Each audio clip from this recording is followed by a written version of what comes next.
Lock in, focus, compete. This is Coach X.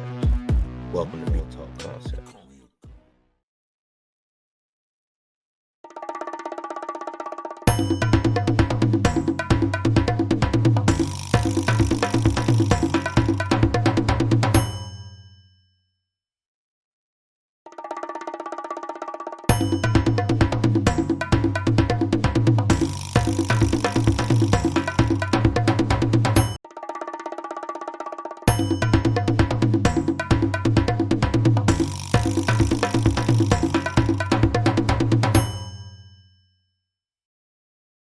People who reacted.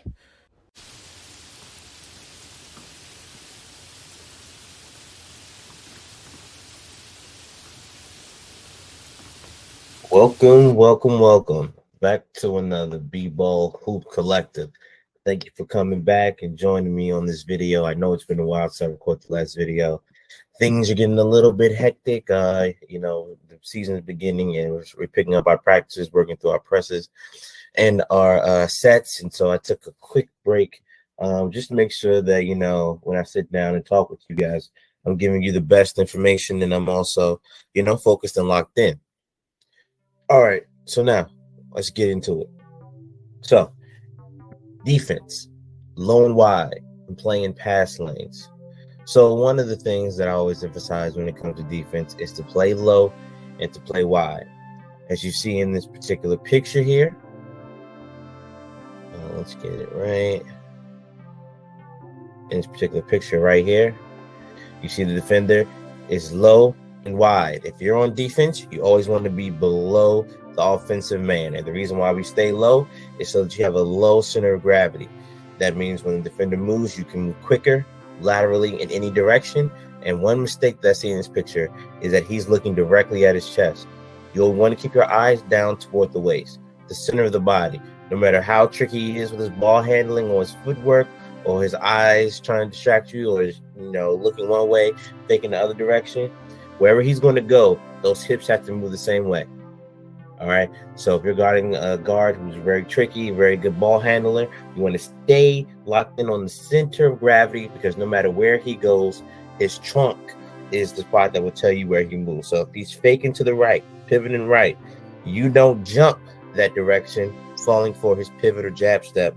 You stay locked in on the center because his hip is still lined up with you. So remember, on defense, you want to see low. He's doing a good job with low. He might be leaning a little too forward. You want to be sitting down in the chair. You want to back up a little bit further. And we want to see arms extended. So this defender is okay, but what we want is a little bit more extension, a little bit more wide of a range. And the hands are up and wide. You don't want to reach out. Good ball handlers will get into your hands and get you into reach foul trouble. So remember, principles low and wide. That's why when one of the things we often practice on my team is when we're getting ready to do the defensive drill, we say down or touch the floor. And what happens with players when they touch the floor, they don't typically rise up as wide and they bend their knees more. So we get to see more of a chair position, legs out, arms wide. All right. Now, some of the things that are important for defense I wanted to list here. Of course, footwork. Footwork is very important. This is something you can work on without the basketball. Prefer to work on without the basketball. It's something that you'll see players in other sports who will come over to basketball. They'll be really good at, such as soccer players, any sport, football, any sport that works routinely on footwork. Those will be some of the best defenders because they'll be very responsive. They have quick feet. All right, we talked about this briefly, tracking hips, eyes on the hips, and you move when the hips move. You don't move when he fakes the ball out here. You don't move when he fakes the ball that way or when he looks this direction or he jabs that foot or he pivots with this foot. You track the hips. When the hips move, you move. And you want to keep your hips lined up with them. That's a good way to pick up charges. That's a good way to frustrate the defense. I was watching a game yesterday with Jamal Murray, who's still coming back from an injury, and he doesn't have the same quickness, and his defender did a great job getting into his hips. And I'll talk about that more later, but you'll also notice that some of the best defenders, like Patrick Beverly, Draymond Green, actually get really low. They get up into the offensive player's hips. Playing the passing lanes. This is what we do off ball when you're not defending on ball. It's how you angle and block passing lanes. This is also a really important principle in basketball. It's how most steals happen. The people that lead in steals typically don't pick the ball off of the ball handler. They do what? They play the pass lanes. Okay, and you'll see in the NBA the best steals players typically can steal the ball from cross-court passes or feeding passes inside. Okay, this is all done by playing the passing lane, being aware. For early players, I like to tell them always point one finger on the ball and one finger on your man, and you never let your man get behind you. You keep both in your field of vision. Okay, and we'll also talk about vision in the next video. All right, low and wide. We already discussed this principle. You stay lower than your defender and you make yourself as wide as possible. And what I mean by wide is your hands are out wide, palms open. Okay, for the guys who like to reach, you have to be very careful. Get into a lot of foul trouble. If you put yourself in the low and wide position and actually angle your body, which means like either your left side is a little bit forward than your right, or the vice versa, you'll put yourself in picking positions where it's kind of like a matador or someone with a sword poking at the ball.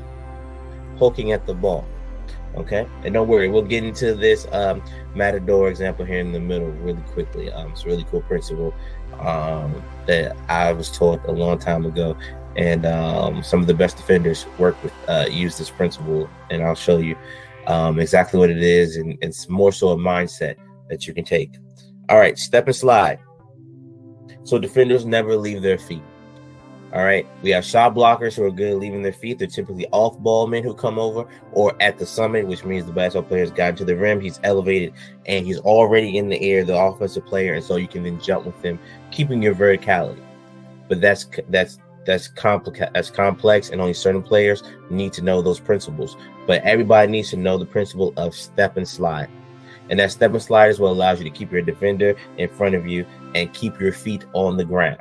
All right. For a lot of my beginner players, I tell them I want to hear the squeak on the floor. I want you to step and slide, and that also helps from getting your feet twisted up and falling down, or finding yourself in an insecure position where the defender can easily pass you. All right, here's another one. On ball, never jump out of position. This feeds right in from the step and slide. Never jump and put yourself out of position. Okay, never jump and put yourself out of position. It's a principle that we see a lot. We see a lot of this happen in middle school and elementary, and it can lead to a ton of pain, and it puts a lot of pressure on your back line. And I'll give you a quick example. Let's see if we can get a quick example. All right, so we're in the defense. Let's go with a basic 2-3 zone. Let's say this defender right here steps up for defense and he jumps and gets himself out of position. The offensive ball handler then has a direct angle to the inside, and now everyone who's on the back line now must sink in and crowd him, which then opens up passing lanes for other players. All right, and that's in a zone. Now imagine if this is in man. If this is in man, it's even worse, because this protector might not be at the rim. These guys might not be on the baseline. They might be further out defending their man. And so we have a wide open opportunity for the ball handler. All right, I know I went through that quick, but here's the quick gist of it. Never leave your feet. If you're defending on the perimeter, never leave your feet. I know you think you're that guy. You want to get your blocks. You're not. Don't leave your feet. It's specific for specialists, for blockers who are big and can control their body. You're still learning how to be a defender. Don't leave your feet. Stay down on your feet. Step and slide. Keep yourself low and wide. Play passing lanes and make sure you're tracking hips. And never stop working on your footwork. All right, so now let's discuss the fun stuff.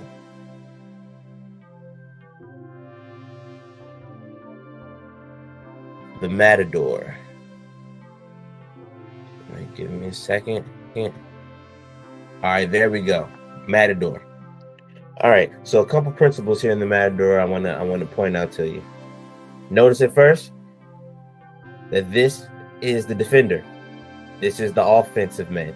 He is attacking. But if we had to pick who's in control, who would you say is in control? The Matador. But does the Matador not have weapons? No, he has a sword. And that's what we poke with. Remember, the sword always stays back, lateral to his body, and he pokes at the ball. All right? Now, before you begin poking on the ball, there's things I want you to master before you do that. And that's that step and slide, that's tracking the hips, and you also want to do your homework, which will be working on your footwork, and also knowing what type of tendencies your offensive player has. Is he left-handed? Is he right-handed? Does he prefer to drive to the right? Does he prefer to the left? If you don't have game tape, if you don't have notes on this particular player, that means you can learn throughout the game. Look at him doing warm-ups. It's a lot of the times you can tell who the best player is in warm-ups. Or your coach will tell you, or your coach will pick up on something. He'll pick up on those subtle movements that you can take advantage of. All right. Subtle movements also plays as well into the Matador example. Matadors don't just run away from the bull. They make slight spins and slight steps. Okay. So your movement is very subtle. It's quick, and you don't over exaggerate. You're staying close to the bull. All right. Defensive, you're leading the dance. That's your goal, is to get to the point where you're leading the dance, where you're controlling where he goes, and that comes with angling. Do I want him to go left? Do I want him to go right? All depends on how you angle your body. Now you say he's too quick, he's faster than me. I can't keep up with him. Well, that means you have to be really quick with your subtle movements, which is just a step, and you also have to do that in conjunction with angling, keeping your hips in line with his hips. He can be the fastest player in the world. The fact is that we play basketball, and the basketball court has 4 lines that he can't go out of bounds on. So depending on how you angle and how well you know your defense, you're getting help from the sidelines. So if you want to angle him this direction, go ahead and angle him this direction. Feed him into the baseline or to some help defense. All right. You can ask your coach where you want to angle the player at. Typically at middle school and elementary levels, you'll want to just angle him towards whatever hands he's weakest at. Okay. You are the Matador. You lead the dance. You infrequently use your poker to agitate the defender. Sometimes you don't have to go after the ball. You just poke out at that strong hand, and he'll freak out and he'll try to cross back. And then after you learn his movements, you can then make a subtle movement, angling yourself back to the opposite hand and reach and potentially get a steal. But before you start reaching, I want you to work on defending with just the trunk, core of your body. You're leading the dance. You're the Matador. All right. There's a certain level of bravado and ego that must come along with playing good defense. All the good defenders have this dog in them, this ego. You have to develop that for yourself. Gary Payton. Who else? We already talked about Patrick Beverly, Draymond Green.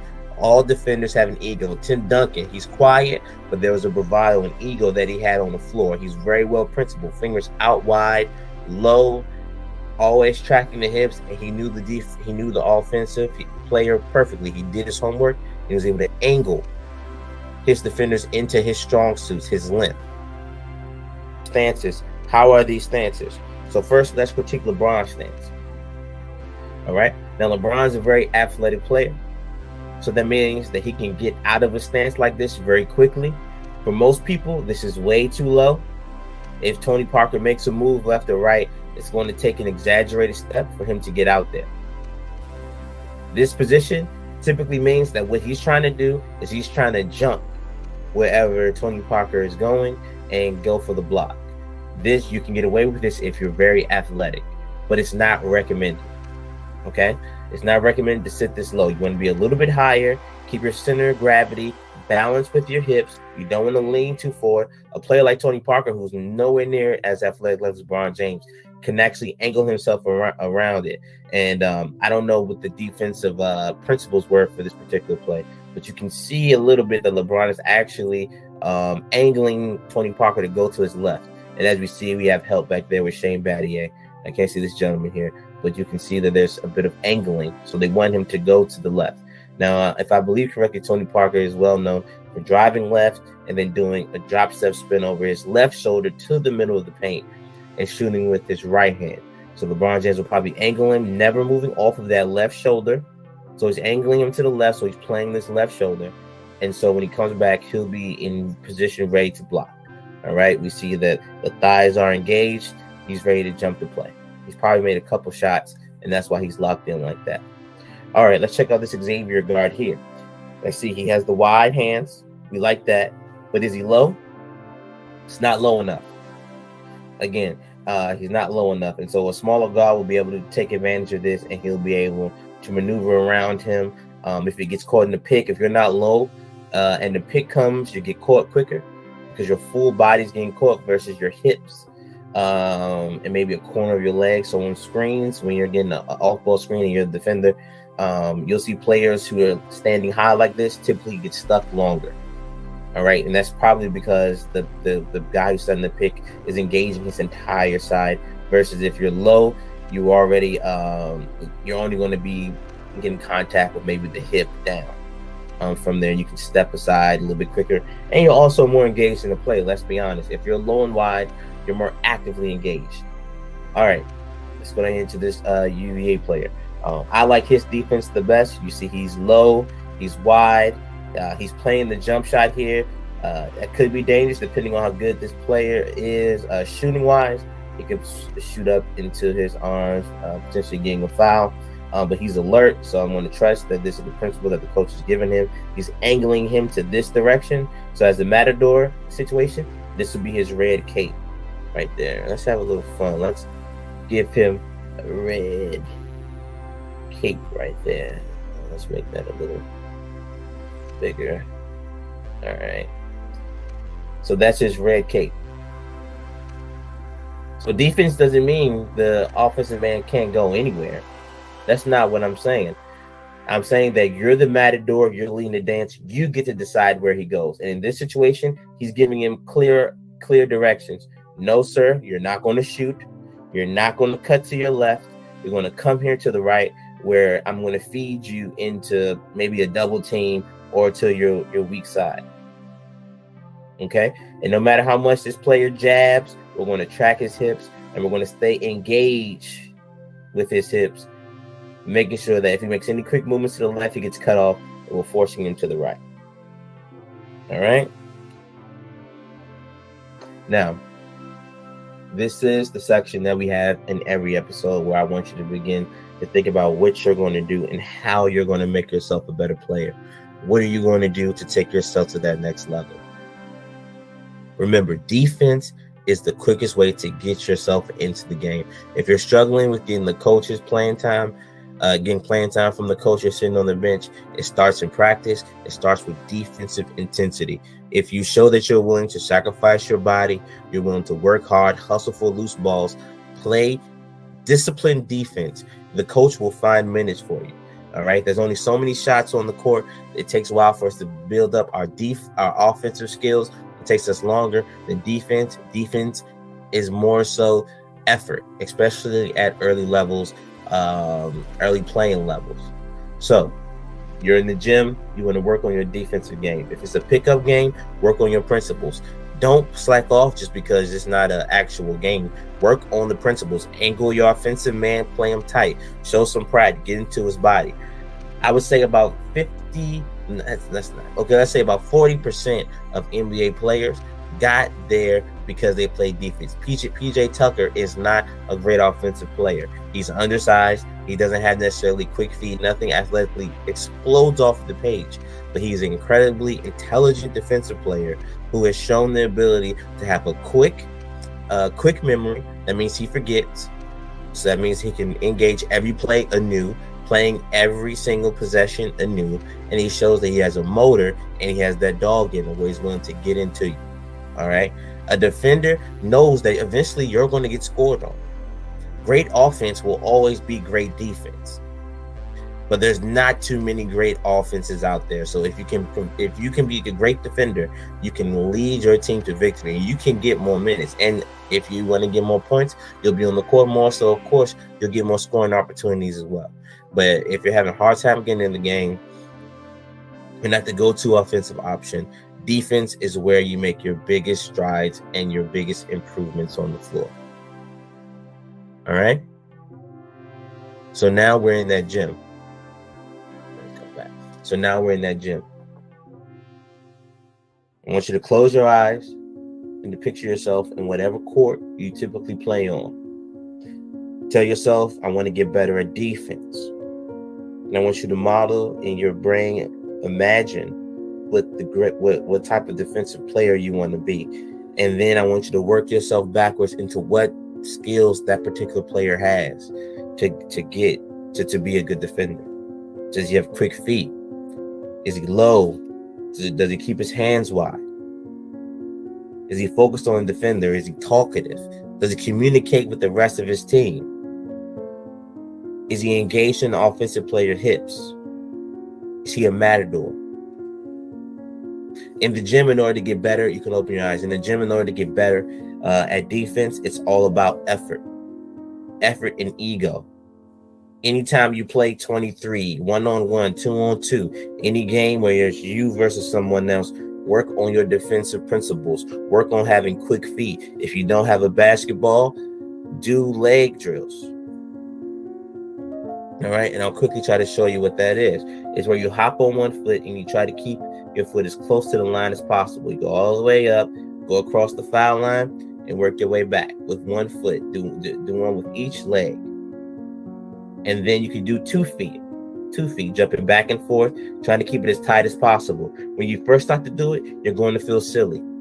You're not going to do a good job. But the more you work on it, the more you'll build those muscles up around your high ankles, which is also a common area of injury for players. You'll build up that muscle, and you'll find that you'll be able to have more control. You'll be able to control how quickly you can get off the ground, how high you get off the ground when you jump, how quick you can move between the lines. All right, so just jump back and forth, jump back and forth, jump back and forth. All right, defense is something that I would say personally, to be quite honest, especially from elementary to middle school level, is 70% effort. It's about pride. It's about being willing to stop the other man. All right, so work on your defense. In any situation where you're playing basketball with someone, there's always a defense. There's opportunity to get better at defense. Work on that. And then in practice, study those defensive principles that your coach gives you so that you can communicate effectively with your teammates. And that will give you, that will for one, impress your coach, and it will give you more minutes on the floor. All right, so I've been hinting at this for a while now. Intentionally left this as the last slide. Ego. A person's sense of self-esteem or self-importance. You are the baddest person on that floor. Nobody can score on you unless you want them to. If they score on you and you didn't want them to, they got lucky. You play hard. Play hard. Take pride in it. Take more pride in your defense than your offense. Slide your feet. Be willing to put your body on the line. Keep your arms out wide. Don't foul. Your mindset is key. If an offensive player scores on you, that's okay. Forget it. Get him back in the next possession. I watched PJ Tucker get scored, almost 40 to 45 points got scored on him back to back. But he kept coming back and he kept working and playing great defense. It just so happened the offensive player was a great offensive player. But guess what? He wore him down to the point where the last possession he missed this shot. And that's why you have to have that ego. Mindset is key. I'm repeating here again. Never jump out of position. Don't do it. As soon as you do, you open up the entire floor. You expose your teammates, and it breaks down your play. Especially if you're going to be a great defender. That means you're guarding great offensive players. That means those offensive players will take advantage if you jump out of position. You must stay principled. Frame the offensive player you're checking. That's the same thing as angling. You decide where he goes. You are the matador. Put your cape up and you decide where this guy is going to go on the floor. You are in control of the action. You decide the speed, the pace, and the direction. Next, focus on the waist. I know I spelled that wrong. That should be W-A-S-I-T. I didn't catch that. Focus on the waist. Like we said, track hips. Track those hips. If you can't track hips, then you're going to get beat. It's just that simple. Track those hips, track that waist. My coach in high school, he made us stare directly at our offensive player's waist and said, don't worry about any of the other actions he makes. His job is to trick you, confuse you. But you're leading the race, and you already know that he cannot go anywhere without moving his waist. Unless he's a salsa dancer, he's not faking left with his hips and going right with his hips. And if he does, you'll make a subtle move to the left, and you'll move right back. It's the slowest part of the body. No matter how quick the feet are, no matter how quick the hands are, no matter how quick his eyes are, or he's shaking his head, juking or whatever, the hips are the slowest part of the body. You are fast enough to keep your hips locked in with him. All right? So do that. Track those hips. Get it under the opponent. This is the principle of staying low. We discussed this talking about Patrick Beverly, how he's willing to get up under the offensive player. If you're on defense, you always want to be the lowest man on the floor. You see Draymond Green, he comes out, he lowers himself, and then he rises up. Now, he did reach over. That could be a foul, but the fact is that the intensity is where it's at. And you'll also show you another little hint you'll see a lot with a lot of good defenders, is that he engaged, I think it's Dennis Schroeder. Yeah, he engaged Dennis Schroeder with his offhand on his waist, which limits how high he can get up, and it controls where the action is going to take place at. Sometimes this will be called the foul, sometimes it's not. You know, it all depends. And then doubling down on the mindset is key. Always have a short memory. If you take nothing from this particular video, take away this. Have an ego. Have a pride about yourself. It's not just about how many points you score. It's about how many points you take away. The way you get in the game is by providing good defense and studying your principles and being disciplined and knowing that you are the baddest man on the floor. Keep that ego. Understand your self-esteem and your self-importance in reason. And never stop competing. This is B-Ball Hoop Collective. I'll see you on the next video.